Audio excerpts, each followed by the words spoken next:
3, 4. We just live right now, man. It's going down, excited for the season. You know, we coming off a playoff win. I mean, you know, we had a couple wins.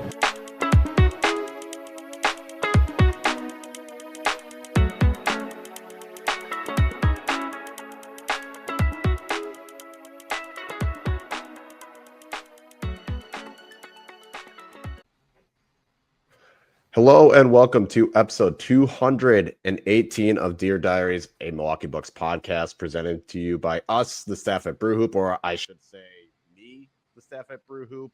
However, this is a big deal. We've done our season preview series, and I am very happy for all the guests we had on. We've had celebrities, we've had the top of the top, we've had the staff, but I feel like for the last season preview series, it seems very fitting that I have the OG crew back in action. We have finally recorded an episode for the first time since probably like February or March of 2025. So I'm thankfully joined by Riley Feldman and Adam Paris. How are you guys doing? Doing well, Kyle. I hope people aren't disappointed when they see OG crew, because maybe they're thinking Frank Madden, Steve Van Horn.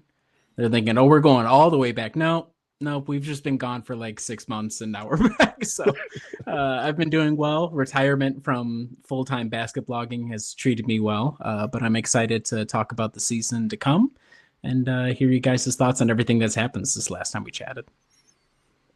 I'm doing well too. Thanks for having me back, Kyle. And I've been retired for a while, but I'm interested to dip into this Bucks season. I think a very different season than past ones. So I'm really curious to hear everyone's take, because I've been a little bit more out of the loop this offseason than normal. It's fine. Even if you're not retired like me, you still could be somewhat out of the loop. As the Bucks have wrapped up with preseason, it was a mixed bag, I would say. They had a couple of good showings, a couple of wins, and recently they played on Tuesday and lost to Oklahoma City Thunder. So overall, I don't know if there's too much to take away from preseason. Giannis was out for a few of it because of COVID and coming back for that. It's been very much a chopped and changed roster just because of the glut of talent that is there, or glut of players, I should say. Maybe I shouldn't use talent. Let's not get too carried away. Final roster decisions are going to happen in the next week to see who is going to make it. But with the announcement of Alex Antetokounmpo being signed in a two-way, that I don't understand why we needed another one. Like, Thanasis was enough. We didn't need both, right? You wanted him, Riley? Oh, of course not. Although it would be, I mean, if you want to talk about Doc Rivers as a developmental coach, if he turns Alex into a G League player, I mean, give him coach of the year for sure. I know nothing about Alex. I saw some of the stats from his season in the Greek league, I think it was, that were not exactly promising. No, of course, I as the number one nepotism hater, not to say that you guys don't dislike nepotism or encourage it by any stretch of the imagination, but I've been the one that usually gets the most worked up about this. I've waved the white flag. I don't really care anymore. I've just embraced the fact that any season that Giannis is still here is a gift, and especially if we're going to be having veiled stuff through the media more and more often. So if we have to have Alex too, because there's fewer and fewer Antetokounmpos around Milwaukee area, then fine, so be it. I guess it's whatever to be. That's fair. I just remember seeing the news and I was like, I don't know why you're doing this, to quote Doc Rivers. But more importantly, we're getting ready for the season. As Adam mentioned, I feel like the expectations have definitely shifted in terms of, for the last like 7-8 years, it's been championship. Like that is what we should expect. Deep playoff runs. And now this year it's like, can we just get past the first round? And that might be good enough.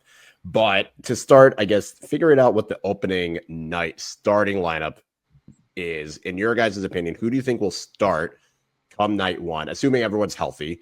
And then what would be your preferred playoff closing lineup? Because I feel like there's like two automatically are going to make it, and then everyone else is kind of, it's a toss-up.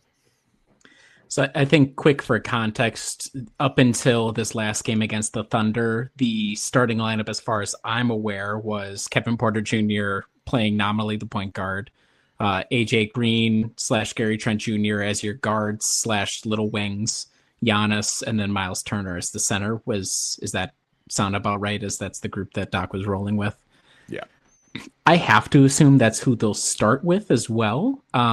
Maybe not my favorite, but so there's going to be a couple of big questions that John Horst is going to have to answer. And one of the main ones is around the wing. A lot of last season, we tried Kyle Kuzma at the 3. Obviously it just did not work for a lot of different reasons.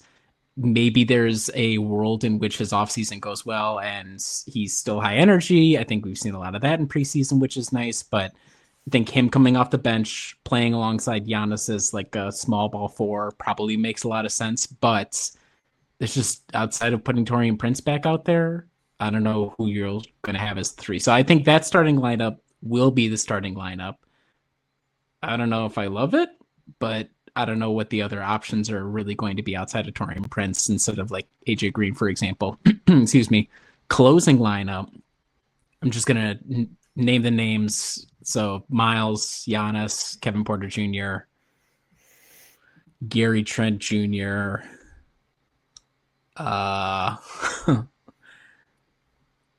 guy who we trade for at the deadline. I'm hoping for consolidation trade that sends Bobby out or Kuz out or has to pair AJ Green in there if we have to find whoever that guy is going to be. I don't think whoever's in that starting lineup, the 5th guy, is on the team yet, or at least I hope he isn't, because I can't see a closing 5 unless we're really running teams off the floor for some reason. It's going to be functional with this group. That's my early thoughts, at least.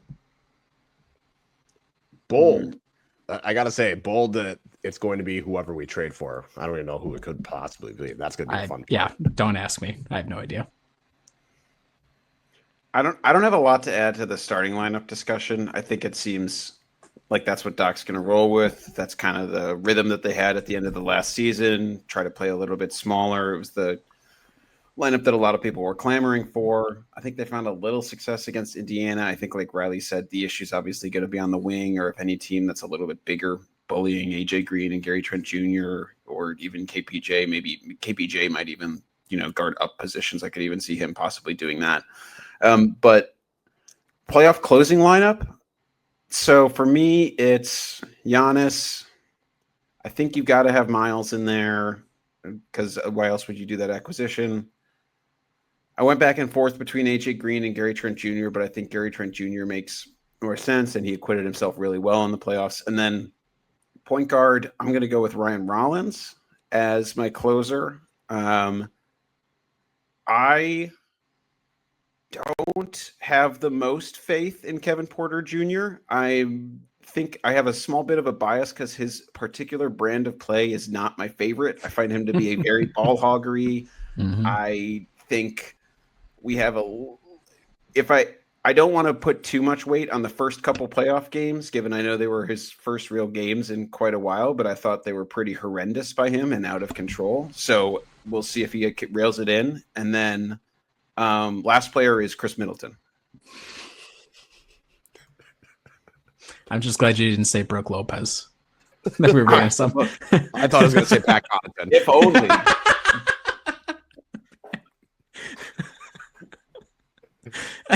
Wow. I mean, we hit the greats within 10 minutes. We hit the big 3 within the first 10 minutes of the podcast. That's good. I feel like we had to. All we're missing is Malcolm Brogdon, who has retired now. So maybe retirement. But I don't know. I feel like I have Giannis and Miles Turner for sure for the starting lineup. I guess Kevin Porter Jr. is going to be the one that starts. We'll see if Doc sticks with that, or maybe he realizes him with the bench unit might be a better fit, along with Gary Trent Jr. and AJ Green. I feel like that's what the starting lineup's going to be, assuming everyone's good. In terms of closing lineup, I do think Lisa was saying this a couple times during her episode, and she was saying like a closing lineup of Miles, Giannis, and Bobby, which sounds both ridiculous and also logical at the same time, just because there is like Miles Turner seems like he's going to be able to cover enough between Miles Turner and Giannis That's enough big that can cover the flaws that's going to be there with Bobby. And then I think you have Ryan Rollins and then Gary Trent Jr. as part of your closing lineup, unless you're trying to get a basket. Then I would swap Kevin Porter Jr. with AJ Green and just let Giannis handle all the primary facilitating. So I think for me, I'm still going to, I don't think I'm going to have Bobby in there, but it wouldn't surprise me if he's there. I think I'm going to swap out Kevin Porter Jr. I think I would have Ryan Rollins, AJ Green, Gary Trent Jr., Giannis, and Miles Turner as the closing lineup, just because that feels as though it has a good enough balance of offense, but you also have some defensive tenacity as well. You know, this roster is really funny when I look at it, and you know, let's put all the cards on the table. I watched literally one half of Thunder Bucks preseason, and so I cannot claim to have seen a lot of film on this group so far. Ironically, feels like the starting lineup's kind of whatever, but the bench unit could be really strong or really flexible depending on what the situation arises, which makes it then difficult to figure out, okay, the starting group will be good enough probably to, you know, survive. I think the style of play is going to be a lot of threes and a lot of Giannis, which should work and it'll keep you in a lot of games. It's just trying to pick what that grouping is going to be. And I'm glad, Kyle, you didn't ask us for our 8-man rotation, because I don't even know 8 of the names on the team. I'm not so even I doing can't. that. Absolutely not. Okay, good. It's curious that we're in that situation that I think you could make the case for a lot of different guys, and it's way too early in the season. The season has even started, in fact, to make a claim, but you can even see it like, okay, Kevin Porter Jr. is going to be nominally point guard. His facilitation is just not there. Like he's just not going to be that guy. Cole Anthony he seems like he could be. I mean, he could be, but I just don't think like, size-wise defensively he's going to be out there. But trying to mix and match all those guards, that's going to be one of the big challenges, and that's why you could have any number. Even Ryan Rollins, he's looked, from what I've heard, excellent in preseason, which is great and is a good.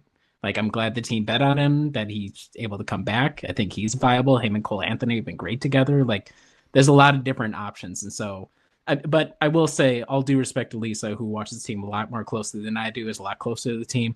If Bobby Portis is in our closing lineup in the playoffs, I mean, come on. What do we I in that one half of Thunder Bucks, I mean, the hate watch is on in full for me with Bobby. So just maybe you could convince me otherwise, Bobby, as the season goes on, and it's still preseason. But I just don't see a 3 big lineup, even with how versatile Miles Turner is in theory as a defensive big.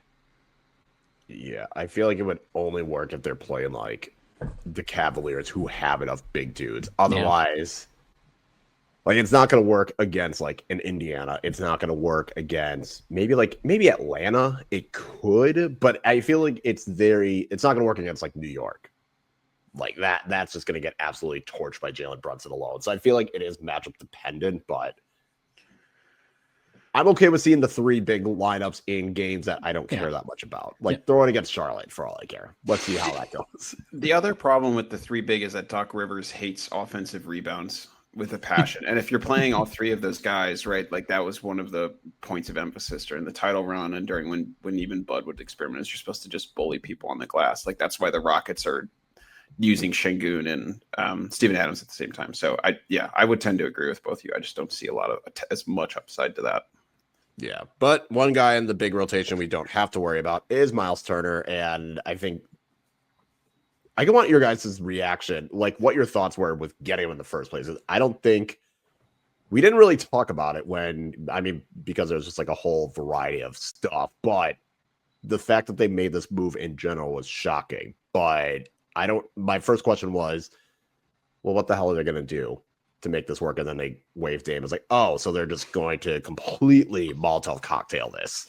But in terms of the playing style, do you guys think like he's just going to do exactly what Brook did, or do you think he's going to be able to do more? This is in Adam's wheelhouse, because this is the direct Brook replacement. It would be wrong for me to go first. So Adam, I'll let you take the first swing at this. Well, I was just pulling up sort of playoff points per game, and I just wanted to make sure that people knew. Game recognized game that averaged 19 points per game in 2022-23 playoffs.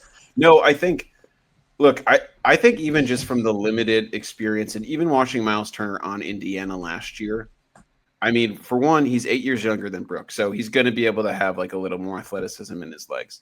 From watching the preseason games that I did and the highlights, he's got a really fast trigger. He's going to be able to sort of lend itself to the getting shots up quicker, getting more 3-point shots, which it seems like is another point of emphasis. And so there's not going to be maybe as many of those crazy, really long, lumbering threes that like Brooke Lopez would do. But obviously the big transformation is on the defensive end. I think there's been articles where Turner has talked about where he's not just exclusively a drop big. He can come out and show a little more pressure, hedge and recover, that kind of thing. So I think from a Bucks standpoint, even if you were to try and do a little more switching or you're just trying to be a little more malleable with your defense, having someone who has a little bit more athleticism, a little more wiggle, like a little more ability to defend the rim and defend someone in the mid-range, I think will be a huge benefit to this team. Because I do think, as much as I still enjoyed Brooke Lopez a lot, and I think he was still really, really good around the rim and commanding of the defense, and I am curious how Turner's going to be able to kind of do some of the quarterbacking that I think Brooke was doing. I think Brooke clearly seemed to have lost a step a little bit in the mid-range or getting out in front of someone and not letting them get super easy shots or floaters. I feel like there was a lot of that the last couple of years in Milwaukee. So I think Miles combined with Giannis leads to a really formidable opportunity, both in terms of applying some pressure on the perimeter, so you're not getting as easy penetration from some guards, but then also you will always have someone at the rim in the same way that you've had the last few years. So I think there's a lot more that Doc Rivers can do with the defense this year, and I'm hopeful he'll be experimenting with it quite a bit, just and leaning into whatever it is Turner's going to offer. Because to preview what's going to happen, whatever we're going to talk about later, like I think the team needs to go gangbusters when those two are on the floor together, because I don't really trust as much when just one of them are on the floor, especially defensively. I would agree across the board. I think it's a super positive acquisition.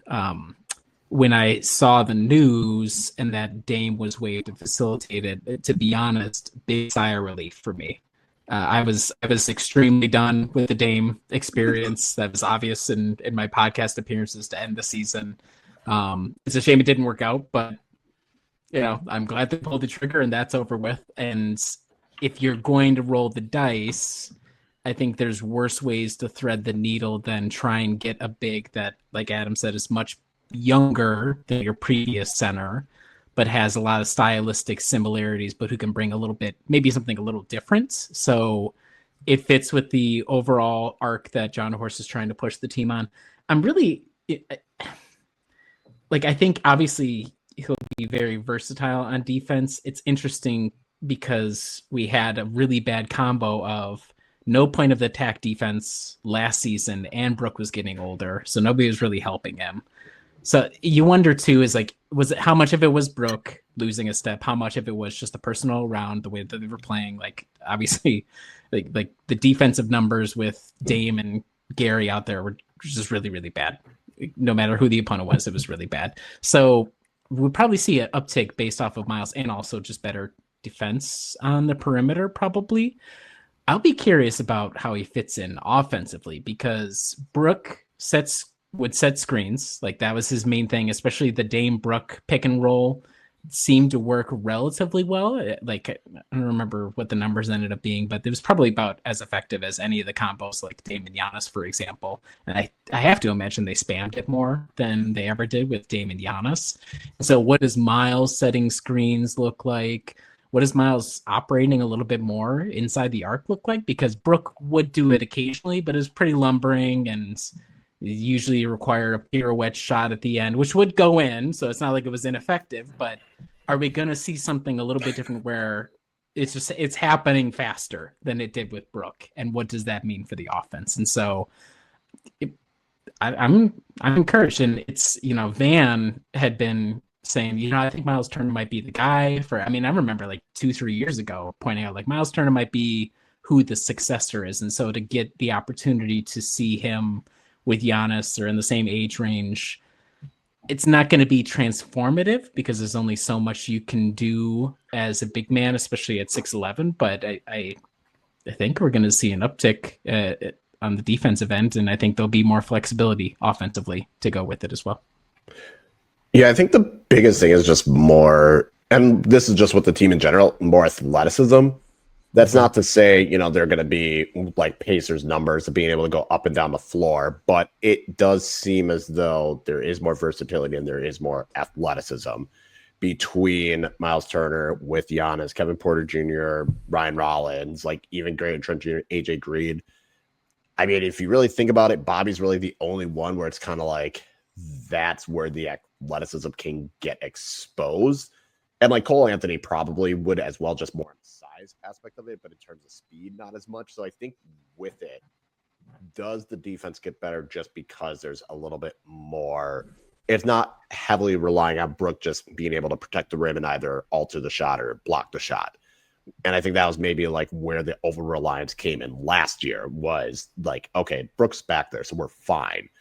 So does Miles Turner give a little bit more of a dimension of, yeah, it might be a little bit weaker rim defense, but it might allow more point of attack to be more effective. It might stop the guys like a Trae Young or a Jalen Brunson to just be able to get whatever shot they want at will. So I think that's, for me, defensively that I feel optimistic about. I'm still concerned offensively that you're just going to have it be more of a pick and pop kind of guy. Like, I don't know if they're going to try and get Turner to do more work down low. I kind of feel like in the offense, at least when Giannis is there, it's going to be pick and pop and just spacing the floor to allow it for Giannis. And maybe when Giannis isn't on the floor, he'll get more featured. But I'd like to see what he can do, like the high post, like get him the ball at the top of the key and see what he does, or get him the ball at the free throw line, kind of operate in that high post, kind of zone busting 2-3 zone style. Because I think he could be really effective at that. But I just fear they're going to make him more of like a pick and pop guy, which, if he shoots the ball well, great, but it doesn't feel like that's utilizing his offensive capabilities to the max. Go ahead. Oh, I was going to say, so like part of the upside is at least Miles would be somewhat used to playing on the floor with two or more guys who are going to be taking a lot more shots than him. Like he's going to have, so like Halliburton had the ball in his hands a ton. You could say that be Giannis, for example, or like Siakam, who would have the ball a lot and get a lot of shots up. And so functioning around that, at least, it won't be a crazy leap for Miles to have to fit in. I do think there's a possibility of him having even greater impact if, say, Kevin Porter Jr. is like, okay, you're getting a lot of shots up, but the efficiency is just not there, and we just need to go away from that. Like that's where having Miles, who is 8 years younger than Brook and has experience with a lot of different kind of offensive styles, probably is going to be super helpful. And so I like him as that backup. Okay, you can move him up in the pecking order relatively easily, and he should be able to scale like the volume relatively, easily for his game.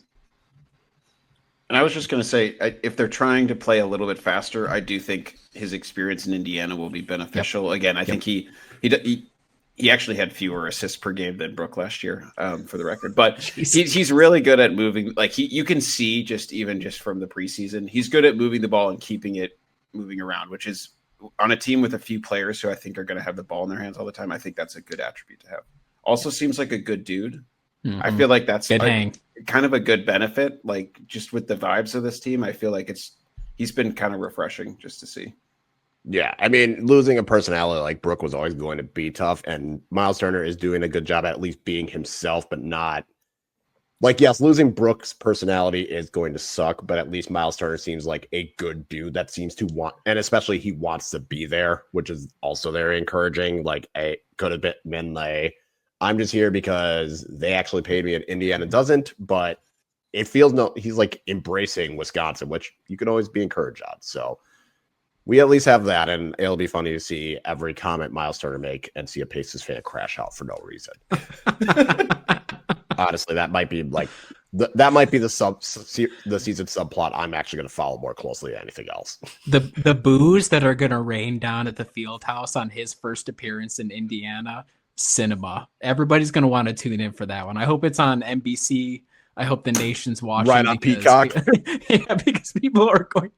The city might burn down. There's every possibility Indianapolis is not standing after the rage the race that Miles Turner engenders. The Pacers are like, we can't do a tribute video. We can't do it. No tribute. It'll be a tweet. Guess who's back? And then it's just boo. Oh, God. That's good. Yeah, that's really good.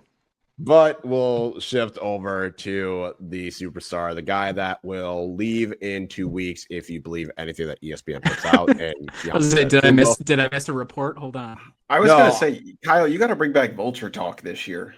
Like could be the biggest Vulture Talk season ever. Mm-hmm. There's a part of me that wants to, and then there's the other part of me that's like, I'd rather just yeet myself off a cliff than do any more than have to take in any more speculation from ESPN. But simple one, what are Giannis' stats going to be? Just for reference, and I'm going to make sure I have this completely accurate, because last year Giannis was ridiculous, and I feel like it didn't get talked about, but he had 30.4 points per game.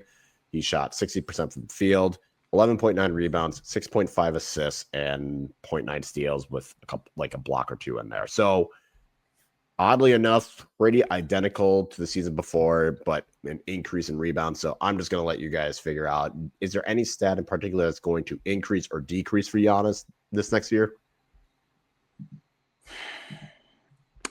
It's tough because I believe him at his word when he says, give me the ball and get out of my way, and I'm just going to do everything. And so I would then think, oh, okay, the points are probably going to go up. I don't know, it's like did March even further past 3.4 on a nightly average. I think the team will need it. So I think he'll go a little bit higher in points.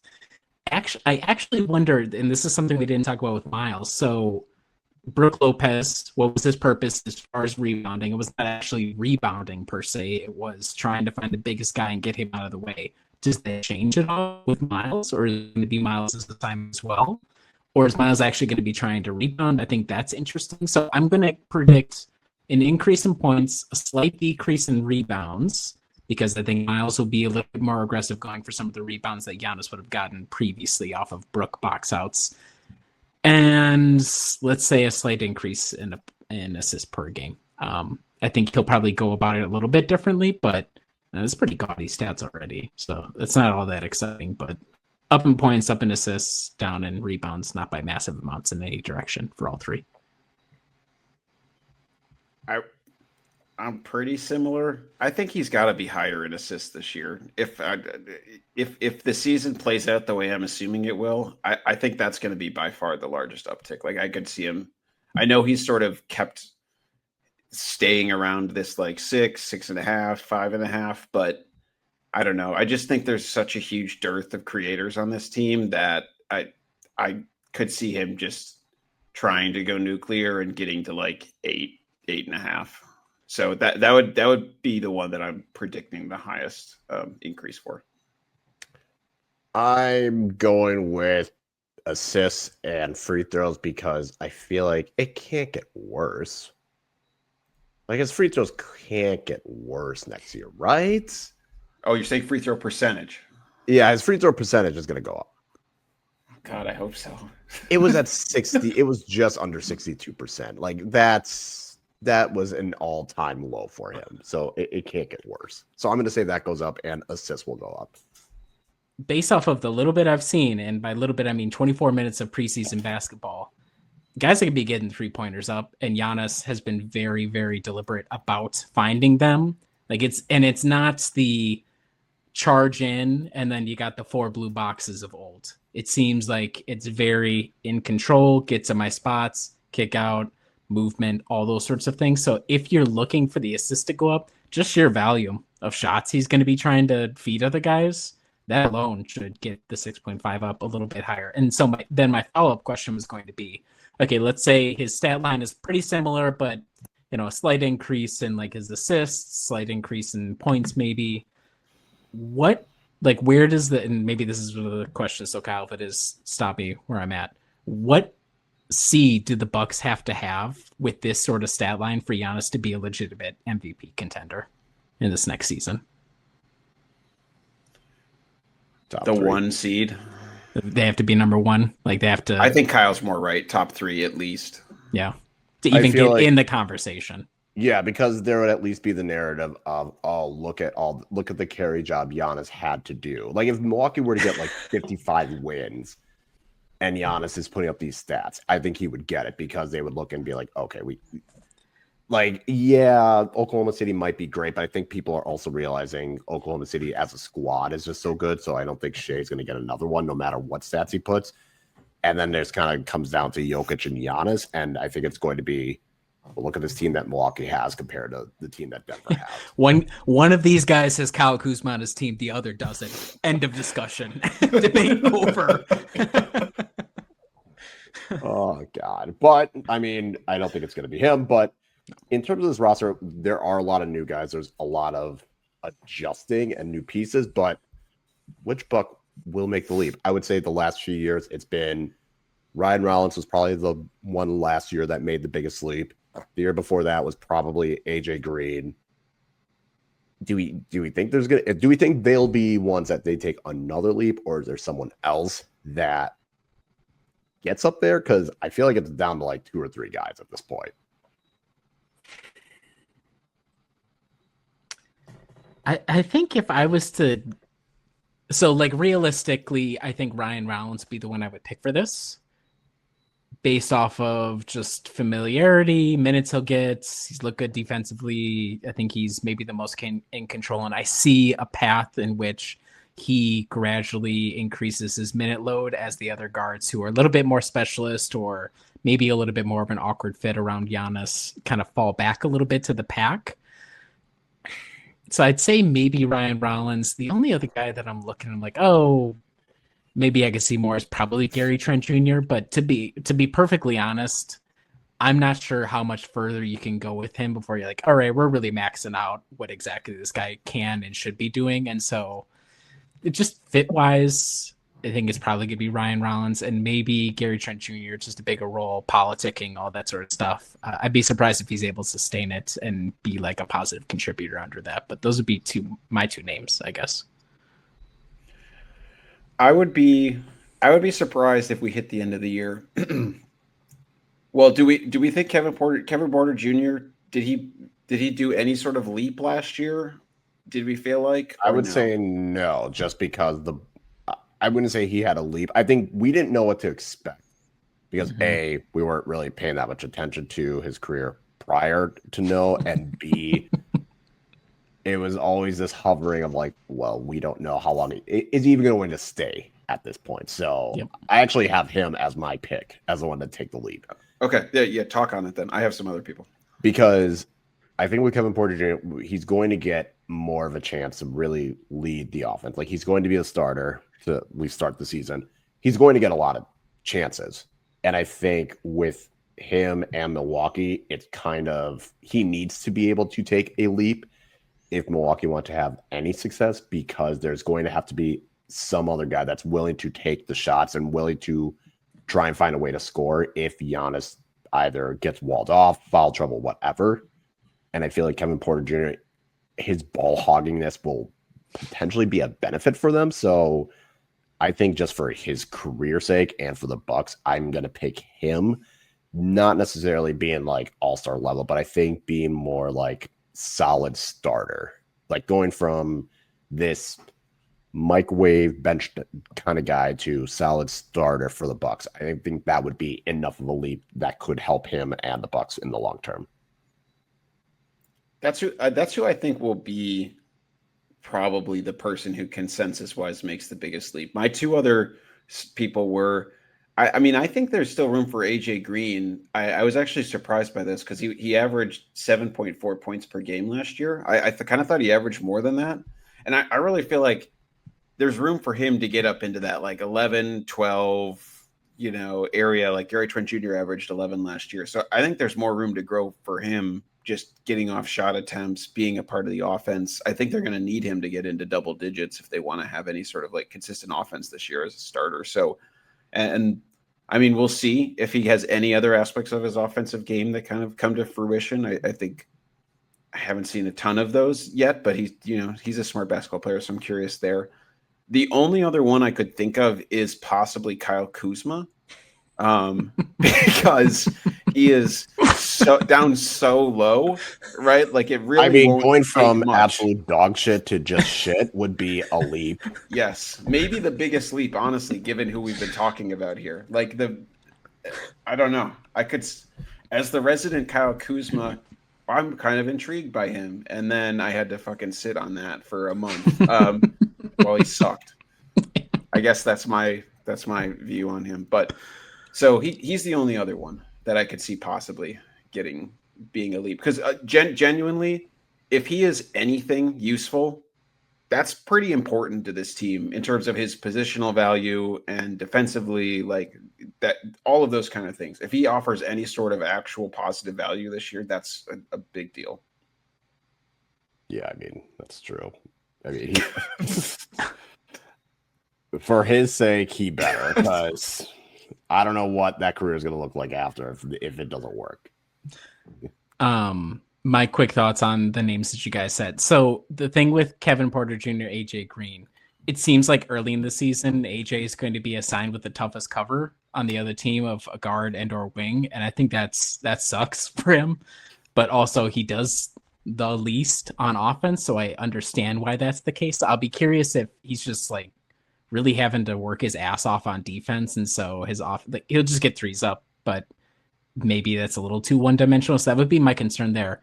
But then that ties back into Kevin Porter Jr. because I think KPJ, he seems longer to me. Like, you know, you can look at all the measurements. I'm sure they're about like the same height, same length and everything. But I wonder if him making the leap isn't so much, yes, of course, scoring efficiently, passing the ball, stuff like that. Becoming like a guy you can really rely on defensively, not to be a stopper per se. It's like, oh, okay, you have the length. You clearly have the strength to be like the guy who can help with that tough cover, rather than we're just going to throw AJ and the guy, have that guy try to beat us, and then we're just going to make it happen. So it's not so much like the leap for KPJ in his mind is probably, man, I'm back to, you know, averaging almost 20 points and I have the ball in my hands all the time. I don't think that's what it looks like to me. I think it's going to be a lot of working around Giannis, quick release on those threes, a lot of movement off ball, and being like a plus defender. That's what it looks like to him. And so I'll be curious how Doc is able to navigate those two. I think he could do it. I hope, you know, this kind of rigmarole at this point in his career has kind of focused his mind. And I think there's a lot of money for him in it if he's able to kind of pull it off. So I'll be hoping it works out. But that's why it's interesting with all these other guards, because then you can mix and match. But those are the paths I see for it, is if you can save AJ from having to cover the best guard on the other team every single night for at least stretches, he becomes more effective, and maybe you get a little bit more out of KPJ as well. So I'm not down on either of those guys. I'll just be curious how they kind of work out the matchups and things like that as the season goes on. Well, we've kind of already talked about it in terms of those players. So if you had to pick out of these four, who is the most important for the Bucks' success this year? I think for me, it's KPJ. I know. Obviously, I clearly have said I'm not like his hugest fan, but he's going to have so much responsibility offensively. I think with the ball, and like Riley was saying, I think he's important defensively in terms of trying to create some havoc, get some steals, and the other players are important. They might be more important in the playoffs, but I'm not picturing this team doing much in the playoffs. So just in terms of racking up regular season wins and importance to the team across the whole season, I think I'd go with KPJ.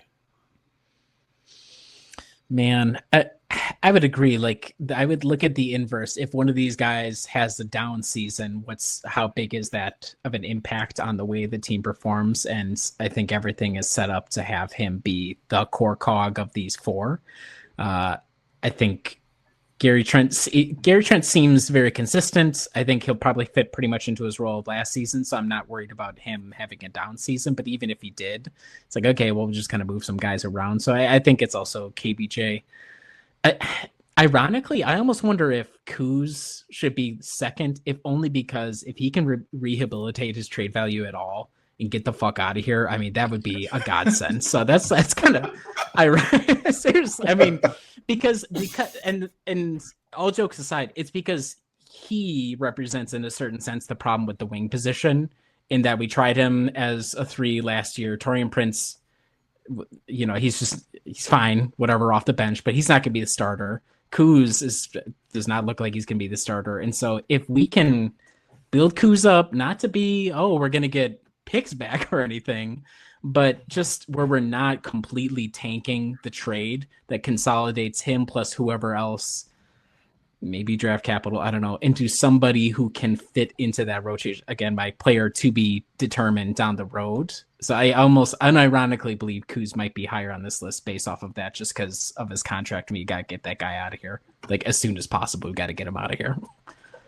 I actually have Gary Trent Jr. as the top spot, because if he struggles, then you're really looking at, okay, what do we do? Do we make AJ Green the starting? Because is Gary Trent Jr. going to be more of a 2 or a 3? Because if he's going to be more of a 3, well, then what do you do? Do you move AJ Green up, and then you have to go with a combo of Ryan Rollins and Kevin Porter Jr., or Cole Anthony, Kevin Porter Jr.? Do you try Taurean Prince again? Do you try Amir Coffey or Gary Harris? Like, all of a sudden it looks like, ooh, other than AJ Green, there's no one else I truly trust to be like the 3, like in that spot and be able to produce. And then it starts looking bare bones. So I actually went with Gary Trent Jr. just for that reason, because if he's hurt or he struggles, then it kind of makes it like, okay, are they going to go super big and throw Prince, Kuzma, Bobby? Or do they go super small and then have AJ Green, Kevin Porter Jr., and one of Ryan Rollins or Cole Anthony? So I think for me, it's actually Gary Trent Jr. just because if he struggles, like obviously same with AJ. I feel like Gary Trent Jr. and AJ Green are kind of in the same boat of like, if they struggle, then it does not look as deep in the wing position as it does right now. But like if Kevin Porter Jr. struggles, you still have Ryan Rollins, you still have Cole Anthony. Kyle Kuzma is basically at Jay Crowder level. So like it doesn't matter. It can't get worse. It actually can. We know it can. So that doesn't hurt. But with those two, AJ Green and Gary Trent Jr., it is kind of like if they struggle, then you're kind of looking at the other options. You're kind of not feeling that's great. Of these guys, like if I look at the roster, there's only a few names that jump out to me as, these guys are reliably, consistently positive. It's Giannis, obviously. Miles Turner, I'm just going to say, yes, he'll probably be reliably positive. And Gary is probably one of the few other guys that I go into the season to say, I know what you're about. I saw it with this team. I know what it is most nights. I can rely upon that output pretty much. So in terms of after those 3, then it drops off and you're kind of getting iffy with a lot of these guys who have yet to prove fully over the course of a season with this team, at least, that, okay, we know what the contributions are going to be like. So I could understand that case for Gary on that regard as well. Yeah. I don't know. I kind of feel like there's no wrong answer. So I will say that because each of them have their own importance. But I wanted to ask you guys, now that we kind of see this roster and it's more of an overhaul, what would you say are their strengths and what is still their weakness? Because I still think the weakness is, my goodness, I can't trust anyone outside of Giannis and Miles Turner to consistently score. Not without wanting to kill him, Bobby. No, I agree. That's because, like, honestly, it's like Giannis and Miles Turner, I can trust to get points, but otherwise, it's can Kevin Porter Jr. not be streaky? And we're relying on AJ Green and Gary Trent Jr. and Taurean Prince to shoot as well as they did last year, and hopefully it happens, but that's not a guarantee. I don't know. I feel like the offense is still a concern that I have.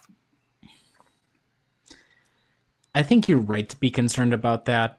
The only way they're going to be able to offset that is if they really truly stick the landing with the 3-point thing. Because I think there are a lot of guys on here who are good to plus 3-point shooters. And so if you say you are not going to be effing around with hero ball or kind of doing your own thing, like you are out there to shoot threes.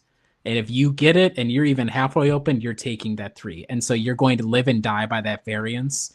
And I think the hope would be sheer numbers plus Giannis gets you through most regular season games. And then, again, we keep talking about this trade deadline because I don't think this roster is actually finalized yet. You find that other guy that ties it together and say, okay, now we are taking that next step forward where it's not just math that's going to get us through this. But I think that's the only way they'll be able to offset that. But I completely understand. Like, if once it gets tight, like if a game gets tight, And if they throw 2-3 guys at Giannis, all bets are off. Like, and it's hard because our offense in the clutch last year was, I mean, just it was so bad. It was so bad. But like you said, Kyle, it could always get worse. So I shouldn't, definitely don't count your chickens before the egg hatch. But so I understand that. I think for me, weakness wise, it's just the wing defense. Now our guard defense last year sucked really bad, so maybe we're just moving the problem to a different point on the positional scale. And so I've already lived that nightmare. So what's another season doing that? But it's just any sort of wing with size and talent is going to be a pain to deal with. And if a team has like 2, well, okay, then we really got some problems. So I would say that's my biggest one. Is just straight up defending any sort of wing with talent on the other side. I'm with Kyle on the offense. I just think there's. I mean, even just watching the preseason, I was like, what's going to happen when Giannis goes to the bench? Like, who is going to score at all on this team or like run a pick and roll?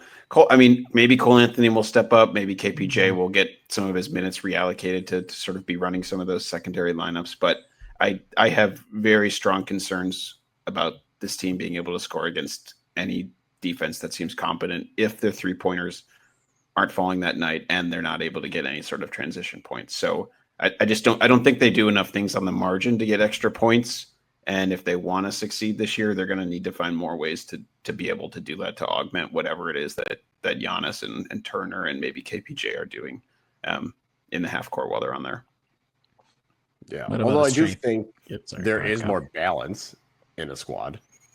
So I think that is their strength. It's more balance.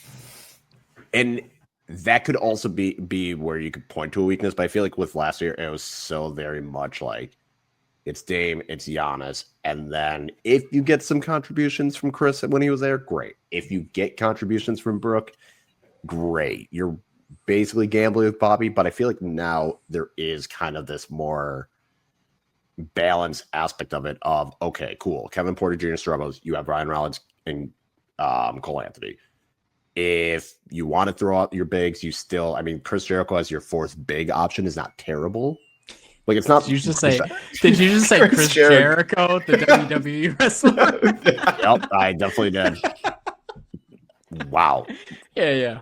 All right, but yeah, Jericho Sims. We get the point. Yeah. Jericho Sims as your 4th big is not a bad option. Like, Taurean Prince was solid. Like, in a limited capacity, I think there is more balance with this squad that can allow Milwaukee to potentially try different things as opposed to before. But it's kind of like, if you're a game plan for Milwaukee, it's all right, just stop Dame in the pick and roll. Just do it. Like, hope that Giannis doesn't get like 40 or 50.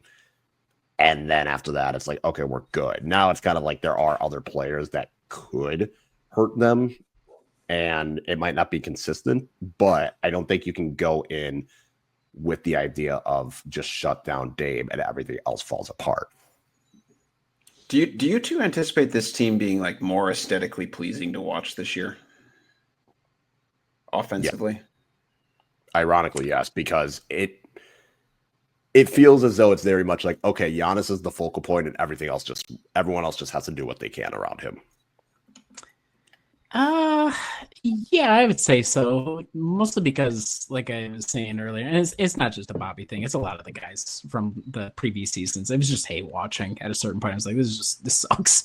It was so far beneath my expectations of what I thought it was going to look like that it was just impossible for me to reconcile those two things. And so I think those nights where the threes are falling, a la that one national TV game against the Heat, where we were just drilling them so damn bad that they literally switched the game like halfway through the third and said, all right, nothing to see here. I mean, they drained 43s on them. We're going to get nights like that. And as much as we being basketball people, there can be laments about, the three is cheapening the game, blah, blah, blah. Like, if it's a viable strategy and if it's going it looks good.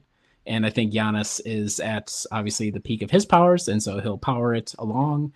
I don't think it'll be the uncontrolled Giannis of the past. And so, yes, I think in a lot of ways, aesthetically, it'll be good. The nights where it's not falling will suck really bad and be annoying, but that's math for you. I don't know what else to do about that.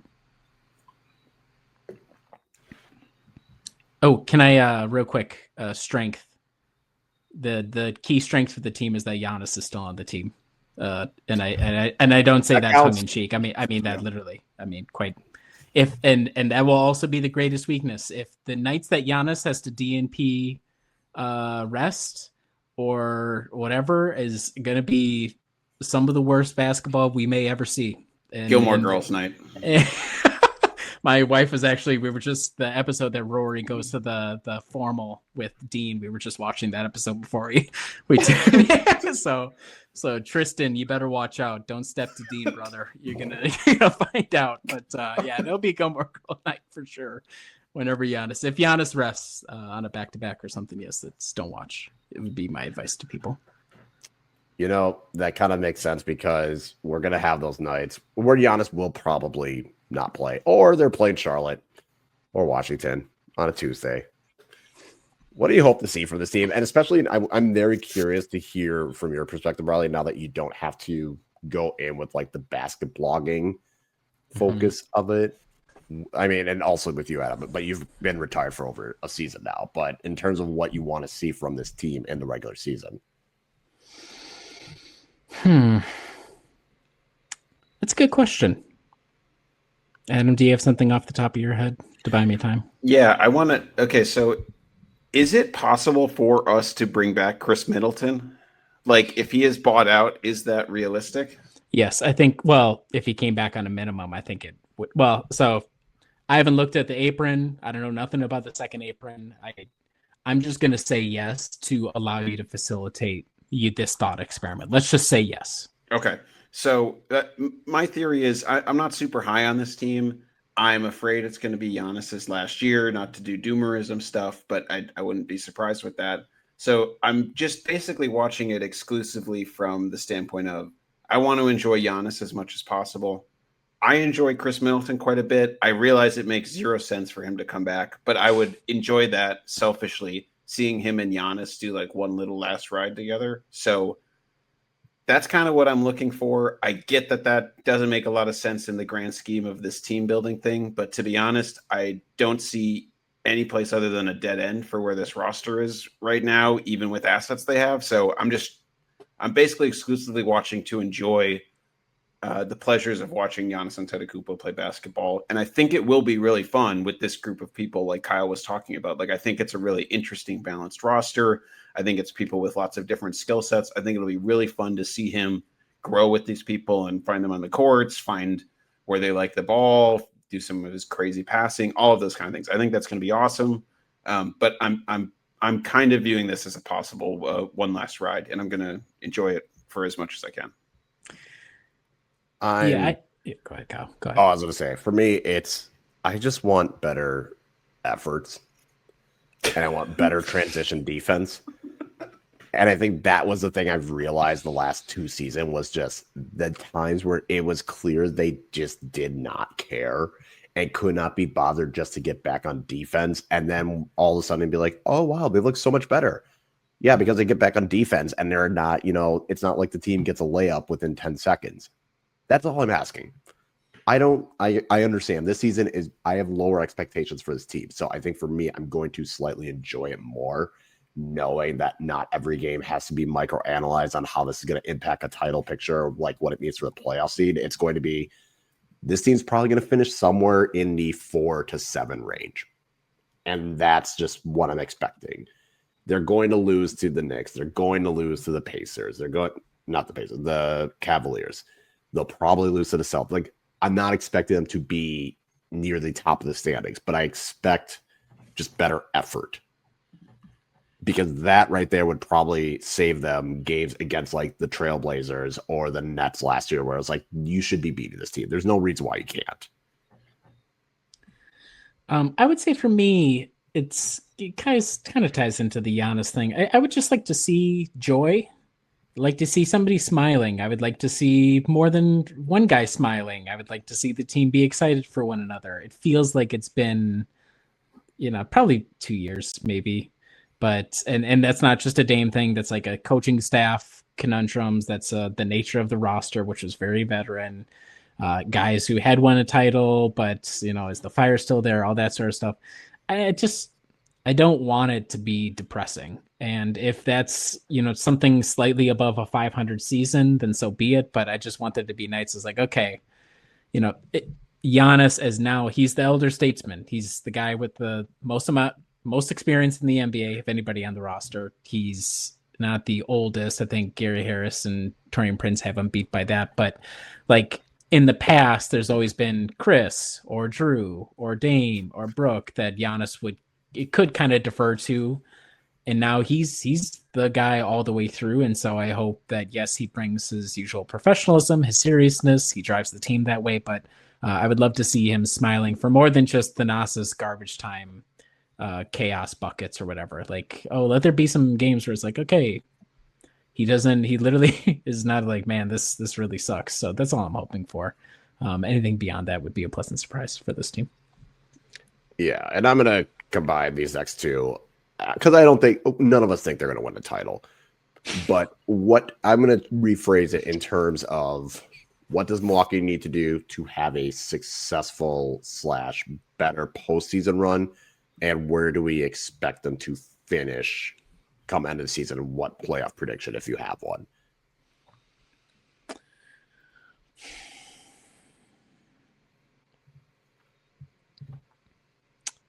I think to have a successful playoff run, they will have, and this is a theme that's run through this podcast, they will need to have had a third guy step forward as the third guy, whether it be KPJ, whether it be, I don't see it, but maybe it's Gary, or maybe it's that third guy who gets traded somewhere at the deadline. I think they need to add that third person. Defensively, I expect them to be top 10. Maybe not. I don't expect top 5, but I think top 10. They were top 12 with Damian Lillard last season. So if they could get there with him, I think the upgrades, we should be good enough to get top 10 defense. And so it's just about finding that offensive flow. I think the threes will get them a long way, but you need another guy to be able to help grind through some possessions late in games, or if the threes just aren't falling. So that's why I think they need to be successful in the playoffs. I'm going to be... It's so tough with a younger roster. Like, the thing about having a vet roster is, well, I just know what to expect. So I can project forward as to what they're going to do outside of coaching decisions about rotation and approach. Young guys, it starts getting... The young guys have not a lot of... A decent amount of NBA experience, but not with this kind of situation. I'm going to be optimistic and say they somehow finish with the 3 seed and they make it to the second round. That's what I'll say. And part of that is like, I don't think the Celtics, I know they have Brown and they have Derek White, but they do not have like a big rotation at all. Last I checked, the Pacers, Jay Huff, is that their new center? He is no Miles Turner. Like, I know Pacers fans, all the Pacers fans hate listening to this. He is no Miles Turner. And Halliburton's going to be out all season. The Knicks, I think they were going to run with Brogdon as their backup point guard, and he just retired. But I think the Knicks will still be good, but they fired their coach. That Mike Brown is decent, but I'm not sure about him. So the East is still so wide open, and Giannis is still so good that I'm going to wish cast for the most optimal outcome, which is still ironically only the 3 seed in this conference.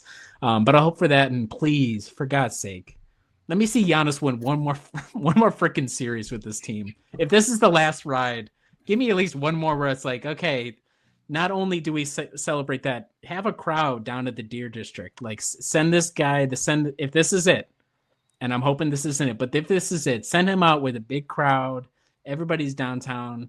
We've lost way too many seasons, blown way too many seasons where people didn't even have a chance to go hang out at the best time of year to be in Milwaukee and celebrate the team. So that's what I'm hoping for. Second round, 3rd seed. I think they'll lose in that round, but that would be a success for me. Wait, are you saying they need to do that for it to be successful, Riley? For me to consider the season a success, they need to make it to the second round for me. This question is bad.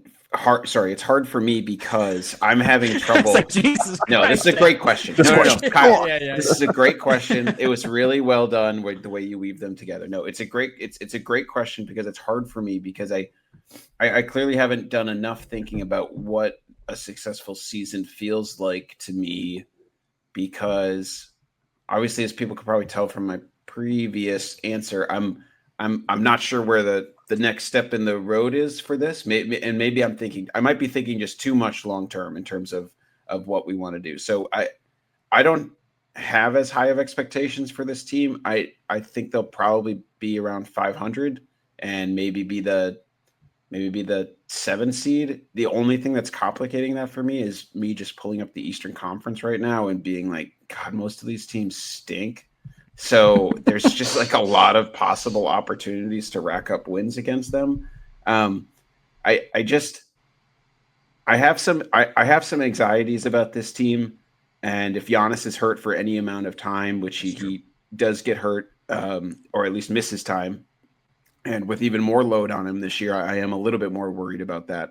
That being said, for it to be successful for me, I just like to see them establish sort of a defensive identity that feels really strong and empowering, sort of the pieces that they have now, because I've really missed the kind of Bud years defensive identity, how they built off of that, how strong it seemed to be ingrained in the team. And I think they have players more equipped to be able to do that. And it was watching the last couple of years was pretty frustrating, just seeing teams like walk into buckets over and over. And so I'd like to see them establish an identity. I think if they're able to do that, that will help them in some of the games that Giannis isn't there. I still think they'll make the playoffs.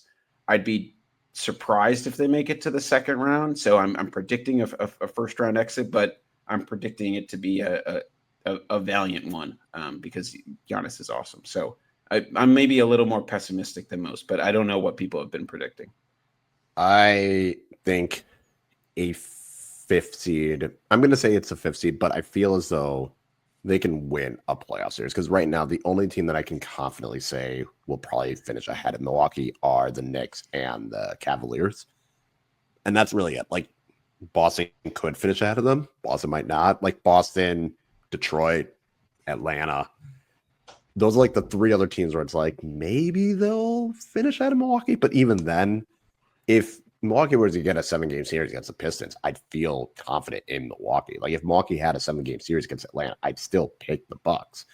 It's just as long as they don't fall into that 6, like not even 6. If they get into a play-in status, that's where I'll get a little bit dicey on if they can move on to the next round. But overall, I think for a successful season, just winning a playoff series, having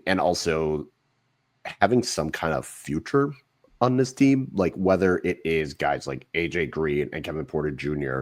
showing that, yes, they can handle a post-Giannis squad, like Miles Turner being able to show, like, yes, he can handle a more elevated role that he's going to get this season. I think it's just more of that. If John Horst can pull off trades to just restock the cabinet, bracing himself for the potential departure of Giannis, whether he wants to go to another NBA team or if he decides, actually, I do want to go to Greece right now. I don't even want to do this.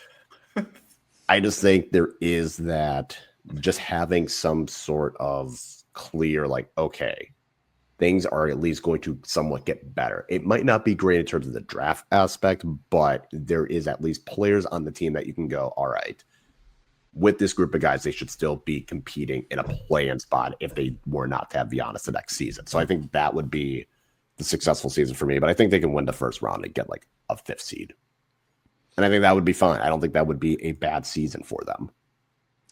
The true success of a season is we get no fewer than half a dozen good Doc quotes, which I think he'll hit the over on that easy, and that Giannis does not ask out before the trade deadline. If you could get those 2 things, then I'd say, okay.